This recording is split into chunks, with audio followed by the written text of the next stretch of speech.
REET mains में selection पाना है, लेकिन ये नहीं मालूम कि इंग्लिश के 18 नंबर वाले क्वेश्चन को कैसे कवर करें। जी हाँ, मैं बात कर रही हूँ लेवल 1 की इंग्लिश क्लासेस की, जिसकी आप इतने टाइम से डिमांड कर रहे थे। तो आज मैं लेकर आ गई हूँ आपके लिए ये वाली वीडियो, जिसमें मैं आपको इंग्लिश सब्जेक्ट का बेसिक से लेकर रीट एग्जाम में क्या आएगा, मेंस में, उसकी तैयारी मैं आपको इस वीडियो के माध्यम से करवाने वाली हूँ। तो अब से मैं इंग्लिश की क्लासेस वाली सीरीज लेके आ रही हूँ, और मनोविज्ञान की परिभाषाओं की ट्रिक्स वाली वीडियोस तो आ ही रही है। तो चलिए शुरू करते हैं। आज हमारा जो पहला टॉपिक है वो मैं शुरुआत से ही ले रही हूँ, और वो है आर्टिकल्स, ए एंड द। मैं आपको बिल्कुल बेसिक से समझाऊंगी, क्योंकि मुझे कमेंट आया था कि मैम हमें इतना इजीली नहीं समझ आता, हम गवर्नमेंट स्कूल वाले बेस में से है और हमें इतनी इंग्लिश नहीं आती, हमें डर लगता है इंग्लिश से। तो बस इंग्लिश का डर मैं आपका भगा के रहूंगी, और आपका इंग्लिश में एक भी सवाल गलत नहीं होगा। बस आपको वीडियो को बिल्कुल भी स्किप नहीं करना है, मैं एक एक चीज समझाऊंगी एकदम बारीकी से, और आपको भी इंग्लिश से दोस्ती हो जाएगी। देखिए, मैं आपको इतना प्यार से समझाऊंगी, इतना एग्जाम्पल से समझाऊंगी ना, कि आप मजा लेके एक भी क्वेश्चन गलत कर दो। बस आपको टिके रहना है, एक एक चीज को ध्यान से समझना है, बिल्कुल भी वीडियो स्किप मत करना, वरना आपका गलत होगा क्वेश्चन कुछ। तो चलिए अपन शुरू करते हैं। देखिए, रीट मेंस के लिए मैं आपको आर्टिकल पढ़ा रही हूँ, ए एंड द। अगर आप बचपन से पढ़ते आए हो कि ए लगेगा कॉन्सोनेंट के साथ यानी व्यंजनों के साथ, और एन लगेगा वॉवल्स के साथ, है ना, तो आप थोड़ी बहुत गलत हो, क्योंकि आपको अधूरी इन्फॉर्मेशन है। आज अपन एकदम डीपली पढ़ेंगे ए एन और द को। तो चलिए शुरू करते हैं। सबसे पहले हमें ये चीज समझना जरूरी है कि देखिए, हमारे इंग्लिश में अल्फाबेट कितने होते हैं। अल्फा अल्फाबेट कितने होते हैं हमारी इंग्लिश में? 26, यानी कि 26 लेटर्स होते हैं हमारी इंग्लिश में। कौन से? ए से लेकर जेड तक। ठीक है, ए से लेकर जेड तक कितने लेटर्स होते हैं, अल्फाबेट कितने होते हैं? 26। कौन कौन से? A B C D E F G H I J K L L M N O P Q R S T U V W X Y Z. ये जो थे ना, ये 26 लेटर को हम क्या बोलते हैं? अल्फाबेट्स बोलते हैं। अब इन अल्फाबेट्स को हम दो भागों में डिवाइड कर सकते हैं। कितने भागों में? दो भागों में। एक होगा हमारा वॉवल्स, वॉवल साउंड, और एक होगा कॉन्सोनेंट साउंड, कॉन्सोनेंट साउंड। इसमें आपको कुछ समझने की जरूरत है, बस इसमें आपको समझने की जरूरत है, इसमें आपको कुछ याद नहीं करना है, आप बस समझिए। आप सोचोगे मैं आपको डायरेक्ट ए एंड द कहाँ लगते हैं उस पर ले जाऊं, तो आप गलत हो। आपको बेसिक से समझना पड़ेगा, अगर इंग्लिश से दोस्ती करनी है तो। इंग्लिश में एक भी क्वेश्चन गलत नहीं करना है तो। और मैं तो शुरू से पढ़ाऊंगी एकदम बेस से, जैसे कि आप फर्स्ट क्लास के बच्चों, तो आपको पढ़ना है तो पढ़िए, डायरेक्ट अगर उस पर जाओगे तो आप शायद गलत कर दोगे। तो यहीं से ही समझिए। देखिए, वोवल साउंड्स और कॉन्सोनेंट साउंड, ये दो प्रकार के अल्फाबेट्स को हम डिवाइडेशन करते हैं। तो देखिए, वोवल साउंड्स को अगर हम हिंदी में बोले, यानी कि स्वर, क्या होते हैं? स्वर। और कॉन्सोनेंट साउंड्स यानी कि व्यंजन, व्यंजन वाले आवाज। जैसे कि स्वर आप जानते हैं हिंदी में कितने होते हैं?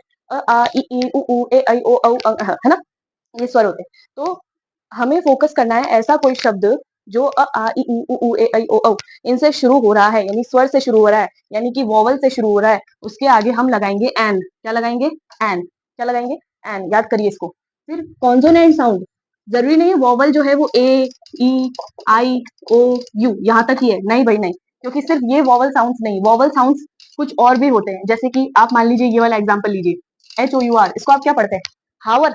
अगर आप इसको हावर पढ़ते हैं तो आप गलत है, इसमें एच साइलेंट होता है, और इसको अपन पढ़ते हैं आवर। क्या पढ़ते हैं? आवर। तो इसके आगे अगर आप ए लगाओगे तो गलत हो जाएगा, इसके आगे हमेशा एन आएगा, एन आवर। तो इसलिए आपको बेसिक से समझना बहुत ज्यादा इंपॉर्टेंट है, और मेरा यकीन मानिए आपको ए एन द कहाँ यूज करना है ये इस वीडियो में आ जाएगा।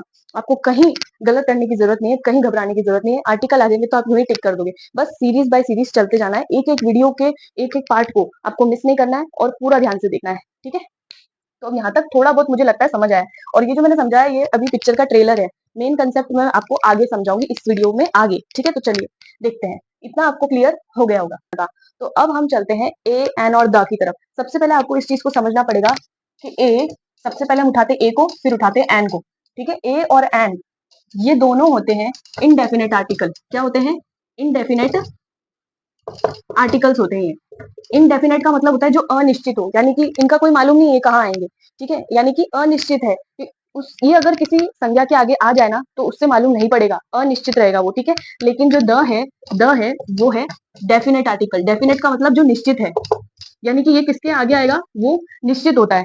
ठीक है, और दूसरी चीज ये याद रखनी है कि जो ए और एन और द है, ये तीनों आते हैं नाउन्स के साथ में। किसके साथ आते हैं? नाउन्स के साथ में आते हैं। नाउन्स यानी कि संज्ञा। ठीक है, नाउन्स यानी कि संज्ञा। संज्ञा आप जानते हैं कि किसी भी इंसान का नाम है, किसी भी जगह का नाम है, किसी चीज का नाम है, किसी भाव का नाम है, तो उन सबके आगे क्या लगेगा? ए एन और द। और अब मजे की बात मानिए, ए एन और द इनका मतलब कुछ होता ही नहीं है हिंदी में। जैसे इज का मतलब है होता है, आई का मतलब मैं होता है, यू का मतलब तुम होता है, लेकिन ए एन और द का कोई मतलब ही नहीं होता है इंग्लिश में। ठीक है, इसीलिए ए और एन और द इनका कोई मतलब नहीं होता है। लेकिन अगर हम जनरल वे में देखें तो इसका मतलब एक निकलता है। ए एन का मतलब क्या निकलता है? एक। लेकिन वो वाला एक नहीं कि एक मार्कर, एक पेन, ये वाला एक नहीं, कोई एक। ठीक है, इतनी सारी चीजें हैं, उनमें से कोई एक। तो चलिए इसको समझते हैं अब एक एक करके, है ना। ए और एन है और द है, ये तीनों लगेंगे नाउन के आगे, ठीक है। ए एन और द तीनों किसके आगे लगेंगे? नाउन के आगे, सिर्फ और सिर्फ। ना किसी क्रिया के आगे लगाना है, ना किसी विशेषण के आगे लगाना है, सिर्फ नाउन के आगे ए एन और द लगेगा, ठीक है। अब देखिए हम सबसे पहले पकड़ते हैं ए को। किसको पकड़ेंगे? ए को। ए किसके आगे आएगा? देखिए ए सबसे पहले तो आएगा कॉन्सोनेंट साउंड के आगे। किसके आगे आएगा? कॉन्सोनेंट साउंड के आगे। अब ये कॉन्सोनेंट साउंड क्या है? व्यंजन। कैसी आवाज आएगी? व्यंजन, यानी कि जो स्वर तो नहीं है। सबसे पहली शर्त आपको ये याद रखनी है। ये कैसी शर्त है? सबसे पहली, ये कॉन्सोनेंट साउंड के आगे क्या आएगा? ए लगेगा। और उसका मतलब भी ए का क्या निकलना चाहिए? एक। क्या निकलना चाहिए? एक। देखिए दोस्तों, ए और एन का मतलब दोनों का, दोनों सिंगुलर के साथ लगते हैं, यानी कि एक वचन के साथ लगते हैं। जैसे अगर मैं बात करूं एक पेन की तो अ पेन, एक मार्कर की तो अ मार्कर, यानी कि दुनिया में जितने भी मार्कर हैं उनमें से एक मार्कर है, यानी कि कोई एक मार्कर। तो this is a marker, this is a pen, इस तरीके से हम इसको पढ़ेंगे। तो देखिए सबसे पहली शर्त तो ये याद रखनी है कि ये कॉन्सोनेंट साउंड के आगे आएंगे। कॉन्सोनेंट साउंड क्या होती है? आप ऐसे याद रखिए, स्वर के अलावा जो शब्द बच गए वो कॉन्सोनेंट साउंड होते हैं। जैसे कि ब, ह, क, ख, ग, घ, ड़, च, छ, ज, ज, न, ट, ठ, ड, ढ, न, त, त, द, न, प, प, प, प, ये सब क्या है? व्यंजन वाले साउंड है। तो आप जैसे कि इसका एग्जांपल देखिए, एक बिल्कुल बेसिक से मैं बता रही हूँ। देखिए इसमें मैंने लिखा है बॉय, बुक, कैट और डॉग। अब आप देख सकते हैं यहाँ पे मैंने कहीं भी एस नहीं लगाया इनके पीछे, यानी कि इतना आप एक और चीज समझ ली कि ए जो है, ए वो आता है singular, singular countable, countable nouns के साथ। सिंगुलर का मतलब होता है एक वचन। अब आप यह देख सकते हैं, बॉय, बॉय यानी एक लड़का, बुक, बुक यानी एक किताब, कैट, कैट यानी एक बिल्ली, डॉग, डॉग यानी एक कुत्ता। तो ये सब कैसे हैं? पहली बात तो सिंगुलर है, सिंगुलर यानी कि एक वचन। दूसरा काउंटेबल है, आप बॉय को गिन सकते हैं, आप बुक को गिन सकते हैं, आप कैट को गिन सकते हैं, आप डॉग को गिन सकते हैं। तो काउंटेबल नाउन्स के साथ ए लगता है। और ये भी देखिए कि ये शुरू किससे हो रहा है? ब, ब, क, ड, ब, ब, क, ड। तो ये सब क्या है? व्यंजन है। तो व्यंजन के आगे क्या लगेगा? ए लगेगा। क्या लगेगा? ए लगेगा। इतना आपको अगर समझ आ गया ना तो आपकी नैया पार है। चलिए अब इसको एग्जांपल से देखते हैं, अब और क्लियर हो जाएगा आपको। देखिए मैं बताती हूँ। तो देखिए ये 3 सेंटेंस मैंने लिखे हो, राइट। अब इसको हम पढ़ते, देखिए शी इज डैश सिंगर, वह सिंगर है। अब देखिए इसको अगर हमें पूरा करना है तो इसका मतलब बनेगा वह एक सिंगर है, यानी कि वह लड़की एक गायक है, ठीक है। तो इस एक का मतलब ही ए होता है। अब हमने इधर ए क्यों लगाया? आप इस चीज को समझ लीजिए कि ए और एन दोनों का मतलब होता है कोई, कोई एक। इस दुनिया में जितनी भी चीजें हैं, इन दुनिया में जितनी भी चीजें, उनमें से कोई एक का मतलब होता है ए और एन। तो ए और एन का मतलब दोनों का एक ही होता है। फिर इनको अलग अलग क्यों यूज करते हैं वो मैंने आपको पहली स्लाइड में बता ही दिया कि ए लगेगा व्यंजनों के साथ जिसकी आवाज क ख ग घ ड़ में से आ रही है, और एन लगेगा वोवल वाली साउंड्स के साथ, यानी कि जिसमें स्वर होते हैं अ आ इ उ वाले, है ना। तो ये चीज आपको समझनी पड़ेगी। अब जैसे यहाँ पे देखिए शी इज डैश सिंगर, है ना। सिंगर, सिंगर का मतलब क्या होता है? गायक। क्या होता है? गायक। अब आप एक चीज मानिए, गायक यानी सिंगर होता है, सिंगर यानी गायक, यानी कि एक क्या है? ये संज्ञा है। क्या है? संज्ञा। तो संज्ञा के आगे क्या लगेगा? ए या एन या फिर द, ठीक है। तो हमें मालूम पड़ रहा है कि यहाँ द तो आएगा नहीं, अभी हम द पे पहुंचे नहीं, ना हम एन पे पहुंचे, तो इसलिए पहले इसकी प्रैक्टिस हम करने वाले हैं। दिस इज डैश पेन, यानी कि यह एक पेन है। अब देखिए आप किससे शुरू हो रहा है? पी से। तो प क्या है? एक व्यंजन है ना, व्यंजन। तो इसके आगे हम क्या लगा देंगे? अ। इनके पीछे एस नहीं लगा हुआ, यानी कि ये बहुवचन नहीं है तो ये एक वचन। यानी कि आपको ए लगाने के लिए आपको क्या शर्तें मालूम होनी चाहिए? पहली, ये ए आर्टिकल लगाने के लिए आपको शर्तें मालूम होनी चाहिए। सबसे पहली शर्त ये कि वो एक कॉन्सोनेंट साउंड होना चाहिए, यानी कि व्यंजन की आवाज आनी चाहिए। स्पेलिंग देख के कभी भी आप मत कर देना ए और एन द। स्पेलिंग देख के आपको कभी भी ए एन द नहीं लगाना है। आपको बोल के देखना है। जैसे आप बोल के देखिए, सिंगर, स की ध्वनि आ रही है ना, स की ध्वनि। तो स की ध्वनि क्या है? व्यंजन है, इसलिए हमने क्या लगाया? ए। और प्लस ये कितना था? एक था। ए लगाने के लिए दो कंडीशन है। सबसे पहला ये कि वो सिंगल होना चाहिए, यानी एक होना चाहिए। दूसरा ये है कि वो एक नाउन होना चाहिए, यानी संज्ञा होनी चाहिए। तीसरा ये कि वो एक व्यंजन वाली आवाज का होना चाहिए, क ख ग घ ड़ में से होना चाहिए, ठीक है। तो ये वाला हमारा सही हो गया। अब दूसरा, दिस इज अ पेन, यानी कि पेन कितना है? एक है। पहली बात तो ये। दूसरा, ये किससे शुरू हो रहा है? प से, जो कि एक व्यंजन है, ठीक है।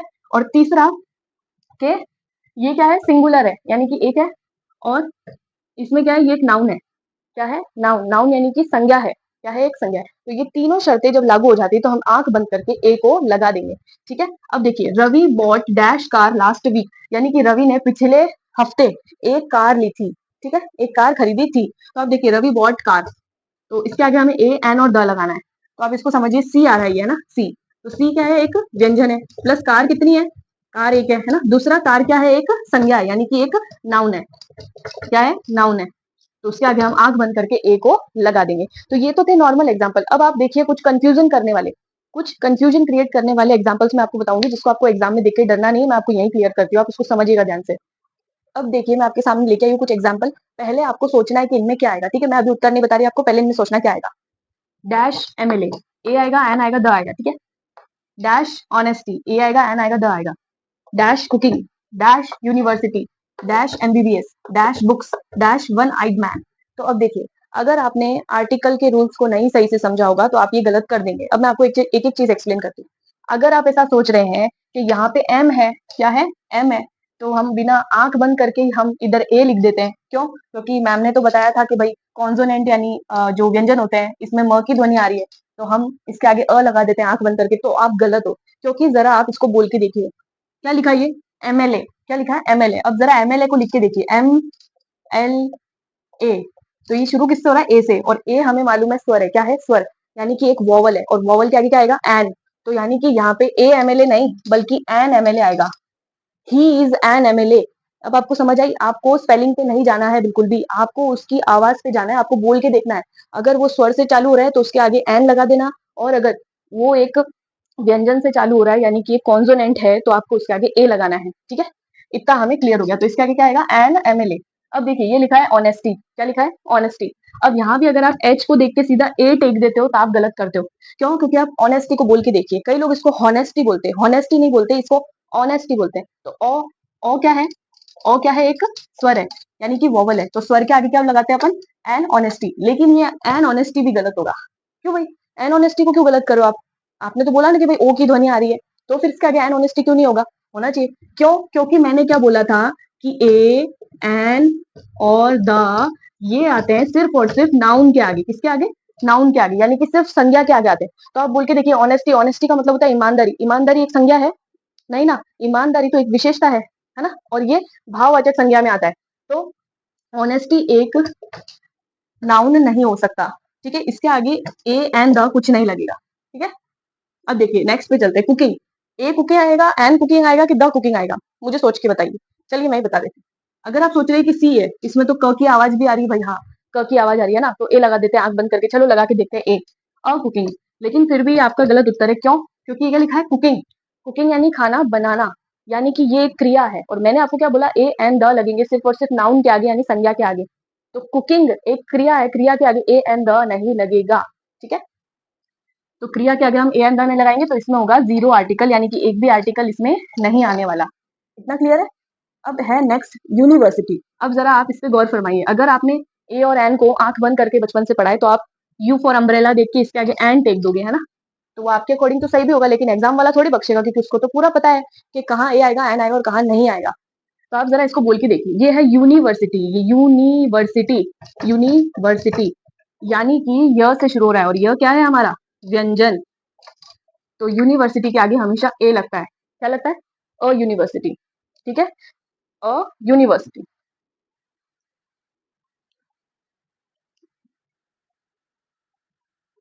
तो यूनिवर्सिटी के आगे या तो अ यूनिवर्सिटी लगेगा या फिर द यूनिवर्सिटी लगेगा, वो हम आगे समझेंगे कि कैसे लगेगा। अब देखिए नेक्स्ट जो हमारा एग्जाम्पल है वो है डैश एमबीबीएस, ठीक है। अब जरा इसको आप एम पे गौर करेंगे तो अगर आपने यहाँ ध्यान दिया होगा, ये क्या लिखा है, एमबीबीएस, यानी कि किससे शुरू होगा, एम बी बी एस, है ना। तो एम ए से शुरू हो रहा है, यानी कि इसके आगे हम क्या लगा देंगे, एन। क्यों? क्योंकि ए एक स्वर है, स्वर में हम क्या लगा सकते हैं, उसमें एन लगा सकते हैं। अब ये देखिए बुक्स, अब हम देखेंगे आंख बंद करके बी, बी आ रहा है, बी यानी ब यानी व्यंजन है, तो आंख बंद करके अपन ए लगा देते हैं, है ना। तो ये सही हो जाएगा, लेकिन ये सही नहीं है। क्यों? क्योंकि देखिए पीछे क्या आ रहा है, एस। बुक्स यानी एक बुक की बात नहीं हो रही, अब बुक्स बहुत सारी हो गई। और मैंने आपको शुरू में क्या बताया था, ए और एन किसके साथ आता है, सिंगुलर के साथ आता है। ए और एन सिंगुलर के साथ आता है, यानी कि एक वचन के साथ आता है, क्योंकि इसका मतलब ही कोई एक होता है, ठीक है। तो यहाँ पे गलत हो जाएगा, इसमें ए या एन नहीं आएगा। अब अगला जो हमारा एग्जाम्पल है, वन आइड मैन, ठीक है, वन आइड मैन। तो अब देखिए इसको हम देखिए कि ओ आ रहा है, तो हम आंख बंद करके अगर इसके आगे एन लगा देंगे तो ये सही हो जाएगा, लेकिन नहीं होगा, क्योंकि आप वन को पढ़ के देखिए, वन, व हमारा क्या है, व्यंजन है, यानी कॉन्सोनेंट है, और कॉन्सोनेंट के आगे हम क्या लगाएंगे, अ। तो इसके आगे आएगा a one eyed man. I hope इन एग्जाम्पल से आपको थोड़ा बहुत तो क्लियर हो गया होगा। अब अपन चलते हैं एन की तरफ, कि एन कहाँ पे आने वाला है, ठीक है, उसको समझेंगे। तो अपन चलते हैं एन पे। अब हम चलते हैं एन पे कि एन कहाँ लगेगा। देखो इसके लिए सबसे पहली शर्त याद रखना कि एन कहाँ लगेगा, वोवल साउंड के आगे, यानी कि स्वरों के आगे। वोवल्स के आगे नहीं, वोवल साउंड के आगे, यानी कि अपने को ध्वनि, ध्वनि किसकी आनी चाहिए, स्वरों की ध्वनि आनी चाहिए। ठीक है, जैसे अ आ इ ई उ ऊ ए ऐ ओ औ, इसकी आवाज आनी चाहिए, तो ही हम आंख बंद करके एन लगाएंगे। ठीक है, पहली शर्त तो हो गई है। दूसरी शर्त है कि वो सिंगुलर होना चाहिए। क्या होना चाहिए, सिंगुलर। सिंगुलर यानी कि एक वचन। क्या होना चाहिए, एक वचन, क्योंकि हमें मालूम है एन का मतलब ही होता है कोई एक। ठीक है, दिस इज अ मार्कर, यानी दुनिया में और भी मार्कर है लेकिन उनमें से ये मार्कर एक है, वो वाला एक है ना। तो पहली शर्त ये कि वोवल साउंड के आगे एन लगेगा। दूसरी चीज ये, दूसरी शर्त ये कि सिंगुलर यानी एक वचन के आगे एन लगेगा। तीसरी चीज ये कि वो नाउन के आगे लगेगा, नाउन यानी कि संज्ञा के आगे एन लगेगा। जो शर्त पिछले वाले में थी ए में, वही शर्त इसमें भी है, बस फर्क किसका है, वोवल और कॉन्सोनेंट का, यानी कि स्वर और व्यंजन का फर्क है, बस और कोई फर्क नहीं है। ठीक है, तो चलिए अब अपन इसको एग्जाम्पल से समझते हैं। ठीक है, बस आपको ये तीन शर्तें याद रखनी है, उसका जो मैं एग्जाम्पल बताऊंगी आपको उस पर फोकस करना है। अब हम आ गए हैं कि एन कहाँ पे लगेगा और कहाँ पे नहीं लगेगा, वो वाला एग्जाम्पल। आप देखिए इस चीज को। सबसे पहला जो है हमारा उदाहरण है डैश ऑरेंज। अब आप इसको देखिए, सबसे पहला आपको क्या करना है, इधर पे ध्यान देना है। ओ पे देखिए, ओ, बोलिए इसको, ऑरेंज। ओ की आवाज आ रही है, हाँ भाई ओ की आवाज आ रही है, हाँ, यानी ये तो स्वर है, इतना तो पता पड़ गया। अब दूसरी चीजें देखिए, ऑरेंज, क्या ये एक नाउन है, क्या ये संज्ञा है। ऑरेंज यानी संतरा, संतरा, हाँ नाउन तो है, ठीक है नाउन। दूसरी शर्त भी हो गई, नाउन भी है भाई साहब, है ना। अब अपन तीसरी चीजें देखेंगे कि ये जो ऑरेंज है ना, ये एक है कि दो है, यानी बहुवचन है कि एक वचन है। ऑरेंज यानी इसमें ऐसी है, ये तो नहीं लगा, मतलब ये एक ही है, यानी कि ये एक वचन भी हो गया। यानी कि एन लगाने की तीनों शर्तें यहाँ पे पूरी हो रही है, यानी कि अपन आंख बंद करके एन ऑरेंज लगा देंगे। ठीक है, ऐसे शर्तों से आपको पता करना है। अपने मन में तीन शर्त लगाइए, तीनों शर्त पे खरा उतरता है तो इसके आगे हम आंख बंद करके एन लगा देंगे। चलिए दूसरे पे चलते हैं, एलिफेंट, है ना। अब एलिफेंट में इस पे ध्यान दीजिए, ऐसे शुरू हो रहा है, ए स्वर है, हाँ भाई स्वर है। एलिफेंट को देखना है, क्या ये एक नाउन है, संज्ञा। एलिफेंट हाथी, हाँ हाथी संज्ञा है, ठीक है, संज्ञा भी हो गई। अब तीसरी चीज ये देखनी है हमको कि क्या ये हाथी सिंगुलर है या प्लूरल है। सिंगुलर मतलब एक वचन, प्लूरल मतलब बहुवचन। तो हाथी लिखा तो एक ही है भाई, अगर पीछे एस लगा होता तो ये एलिफेंट्स हो जाता, यानी कि हाथी बहुत सारे हो जाते, लेकिन इधर नहीं लगा, यानी कि एक वचन है। तो हाँ भाई एक वचन भी है, तीनों शर्तें पूरी होगी। एन एलिफेंट टेक दो, आंख बंद करके। अब नेक्स्ट पे चलते हैं, यूरोप। क्या है ये, यूरोप। अब इसको लिख के देखिए एक बार, यूरोप, यूरोप। अब यू आ गया भाई, मामला तो गड़बड़ हो गया है ना अपना। अब यहाँ पे मामला गड़बड़ हो गया, कैसे, य यानी व्यंजन। ठीक है, क्या गया, व्यंजन। तो अपन क्या आंख को बंद करके यहाँ पे ए लगा दे, और यूरोप, नहीं यहाँ पे अ भी नहीं आएगा। क्यों नहीं आएगा, वो आपको द वाले में समझ आएगा, तो इसको आप यहीं छोड़ दीजिए, आगे समझाती हूँ मैं। ठीक है, तो इसको आप यहीं छोड़ दीजिए। पर इतना समझ जाइए, यहाँ पे ई को देख के आपको एन नहीं लगाना है, आपको उसको लिख के देखना है कि य आ रहा है कि स्वर आ रहा है कि व्यंजन आ रहा है। ठीक है, अब हम नेक्स्ट पे चलते हैं, अफ्रीका। अब भाई साहब यहाँ पे तो दिख रहा है अफ्रीका, अफ्रीका या अफ्रीका, है ना। तो दोनों ही स्वर है, तो ठीक है भाई। ये तो एक भी है अफ्रीका, तो एक भी है ना, और अफ्रीका तो संज्ञा भी है ना। तो एन लगा दे, एन अफ्रीका। नहीं, गलत हो जाएगा। क्यों, क्यों गलत होगा, आपको आगे जब मैं द समझाऊंगी ना, द आर्टिकल का यूज कहाँ होता है उसमें आपको आराम से समझ आ जाएगा, तो इसको आप यहीं छोड़ दीजिए। बस अभी ये साथ साथ मैं आपको क्लियर करते जा रही हूँ। अब है डैश एमबीए। अब जरा आप इसको बोल के देखिए, आपको स्पेलिंग पे नहीं जाना है, क्या लिखा है उस पे नहीं जाना है, आपको इसको बोल के देखना है एग्जाम में। बोलिए, MBA, लिखिए फिर MBA। अब भाई साहब ये तो ए से शुरू हो रहा है, ए और ये तो स्वर है, तो अब हम देखना है कि भाई स्वर है। ठीक है, स्वर की कंडीशन तो पूरी हो गई। अब देखो एमबीए, एमबीए यानी एमबीए करने वाला, एमबीए चाय वाला वगैरह वगैरह, है ना। तो वो एक बंदा है ना। दूसरा एमबीए यानी एक संज्ञा भी है ना। तो अपन क्या लिख सकते हैं यहाँ पे, एन, एन एमबीए। ठीक है, अब नेक्स्ट हम देखते हैं यूनिकॉर्न, यूनिकॉर्न। तो अब जरा इसको बोल के देखिए, यूनिकॉर्न। तो हमें मालूम पड़ गया कि भाई य है, य यानी व्यंजन, व्यंजन यानी कॉन्सोनेंट, कॉन्सोनेंट के आगे एन तो लगेगा नहीं। ठीक है, अब इसको अपन दूसरा ट्राई करके देखते हैं। य है ना, य है, य यानी व्यंजन, यानी ए लगेगा। यूनिकॉर्न एक है प्लस संज्ञा भी है, तो अपन क्या लगा देंगे, अ यूनिकॉर्न। नेक्स्ट है अम्ब्रेला। क्या है, अम्ब्रेला। अम्ब्रेला को अपन किससे लिखेंगे, अ से। अम्ब्रेला, अ से ही पता पड़ रहा है कि स्वर है ना। तो अ है, अम्ब्रेला यानी छाता, यानी एक, एक अम्ब्रेला है, प्लस क्या है, संज्ञा है, अम्ब्रेला छाता एक, वही तो है, वस्तु का नाम है ना छाता, तो यानी संज्ञा है, तो अपन बिना देखे एन लगा देंगे। क्यों, क्योंकि ये एक वॉवल है, यानी कि एक स्वर है। ठीक है, फिर आएगा इंक पॉट। लिख के देखिए, इंक, इंक तो ई स्वर है ना भाई, है ना स्वर। तो इंक पॉट यानी कि दवात। इंक पॉट देख के क्या लग रहा है, एक है, प्लस ये एक संज्ञा भी है, प्लस ये एक क्या है, वॉवल भी है ना। तो इसलिए हम क्या लगा देंगे इसके आगे, एन इंक पॉट। तो आई होप यहाँ तक तो आपको क्लियर हो ही गया होगा, अब तो आपको घोट के पिला दिया गया होगा। आई होप आपको यहाँ तक तो क्लियर हो ही गया होगा। अब आगे चलते हैं, दूसरी चीजों पे डिस्कस करते हैं। मैं डायरेक्टली द पे नहीं जा रही, मैं एक और कुछ चीजें बताऊंगी जहाँ पे ए और एन नहीं लगेगा, यानी कि कोई भी आर्टिकल नहीं लगेगा, वहां मैं आपको बताती हूँ। तो चलिए, इस पार्ट को समझना बहुत ज्यादा इंपॉर्टेंट है, नहीं तो गलती कर दोगे। देखिए दोस्तों, आपको इस वाली स्लाइड को समझना भी बहुत ज्यादा इंपॉर्टेंट है। अगर आपने इसको मिस कर दिया, मतलब आपने एग्जाम में एक क्वेश्चन मिस कर दिया, ठीक है।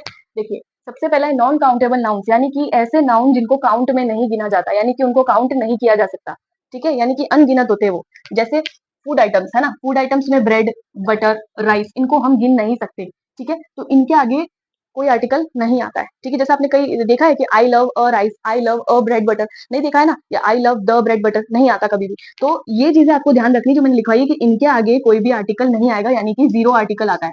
क्या आता है? जीरो आर्टिकल, यानी कि कोई भी आर्टिकल इनके आगे नहीं आएगा। ब्रेड, बटर, राइस, इनके आगे कोई भी आर्टिकल नहीं आने वाला, क्योंकि ये नॉन काउंटेबल नाउन है, यानी कि इनको नहीं गिन सकते। तीसरा है एब्स्ट्रैक्ट नाउन्स, सॉरी, दूसरा है एब्स्ट्रैक्ट नाउन्स, यानी कि हिंदी में बोले तो भाववाचक संज्ञाएं, ठीक है। अब आपने तो बोला था मैम के नाउन के आगे यानी संज्ञा के आगे ए एंड द लगता है, लेकिन आप इस चीज को समझिए कि भाववाचक संज्ञाओं के आगे ए एंड द नहीं लगेगा, ठीक है। जैसे हेल्थ यानी स्वास्थ्य, हैप्पीनेस खुशी, ऑनेस्टी ईमानदारी, लव प्यार, है ना, इनके आगे जीरो आर्टिकल आते हैं। जैसे कि ऐसा नहीं बोल सकते अपन कि the honesty is the best policy, हमेशा आता है honesty is the best policy, यानी कि कोई आर्टिकल उसके आगे नहीं होता है। जैसे कि the happiness is the key to success, the नहीं आता, happiness is the key to success, इस तरीके से आता है। तो आप इन शब्दों को पकड़ लीजिए, इनके आगे कोई भी आर्टिकल नहीं आएगा।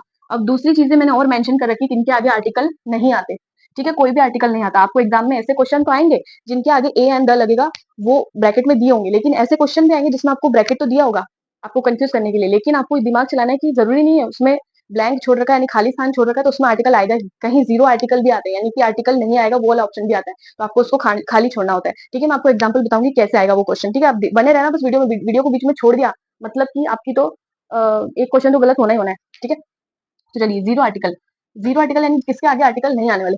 मील्स, मील्स का मतलब होता है ब्रेकफास्ट, डिनर, लंच, ये जो सब होते हैं ना, इनको मील्स बोलते हैं। इनके आगे द, ए एंड द कुछ नहीं लगता, ठीक है।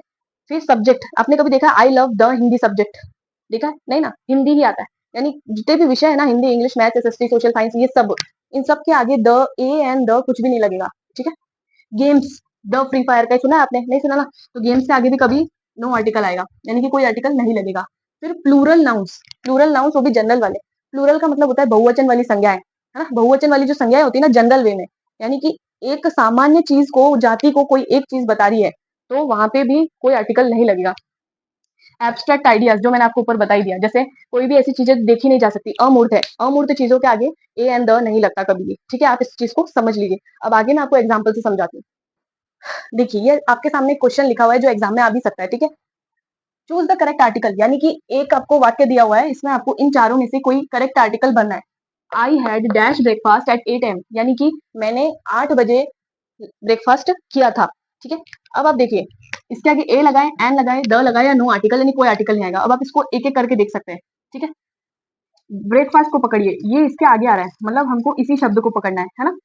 ब्रेकफास्ट, ब आ रहा है ना, क्या आ रहा है, ब। तो इतना पता पड़ गया कि भाई एन तो नहीं होगा, है ना। अब बचे 3 कंपटीशन में, तो अब देखिए ब्रेकफास्ट यानी कि संज्ञा है ना, संज्ञा है, तो संज्ञा है, उस हिसाब से हम यहाँ पे ए एन द तीनों देख के नहीं लगा सकते, क्योंकि जो ब्रेकफास्ट होता है, मैंने आपको पिछली स्लाइड में बताया कि जो मील्स होती है, यानी ब्रेकफास्ट, डिनर, लंच, इन्हों के आगे कोई आर्टिकल नहीं लगेगा। इस चीज को आप समझ लीजिए। अंग्रेजी की जो ग्रामर होती है, इंग्लिश ग्रामर होती है, वो लोगों को इसीलिए कठिन लगती है। जैसे हिंदी में सादी सिंपल चीजें, लेकिन अपवाद हर चीज में होते हैं, तो वैसे इंग्लिश में भी कुछ अपवाद है, इनके आगे कोई भी आर्टिकल नहीं लगेगा। तो ब्रेकफास्ट जो है, जैसे कि लंच, डिनर, ब्रेकफास्ट, इनके आगे कभी भी ए एंड द नहीं लगेगा, तो इसमें आ जाएगा no article. I had a breakfast, I had breakfast at 8 AM, ठीक है, इतना ही होगा। तो ये चीज आपको यहाँ पे क्लियर हो गई होगी। I love the Hindi and the English, है ना। तो इसमें आप देखिए, मैंने आपको क्या बताया था, जो सब्जेक्ट होते हैं, विषय, उनके आगे कभी भी ए एंड द कुछ भी नहीं लगेगा। तो हमें मालूम पड़ गया है कि द इन दोनों के आगे आ रहा है, जो कि गलत है, तो हमें एरर मिल गया। ये सिंपली ऐसे होगा, I love Hindi and English subjects, बस इतना होगा और बात खत्म। मैंने आपको पिछली वाली स्लाइड पे बताया था कि जीरो आर्टिकल कहाँ कहाँ आएंगे, उनको आपको पकड़ के चलना है, वो आपको माइंड में याद होने चाहिए, ठीक है। अब चलते हैं हम द के ऊपर, कि द कहाँ पे यूज होने वाला है। अब हम समझते हैं द के यूजर्स को, कि अब द कहाँ से यूज होंगे। अब ध्यान से आप ध्यान दीजिएगा इस चीज पे, एक एक चीज बहुत इंपॉर्टेंट है।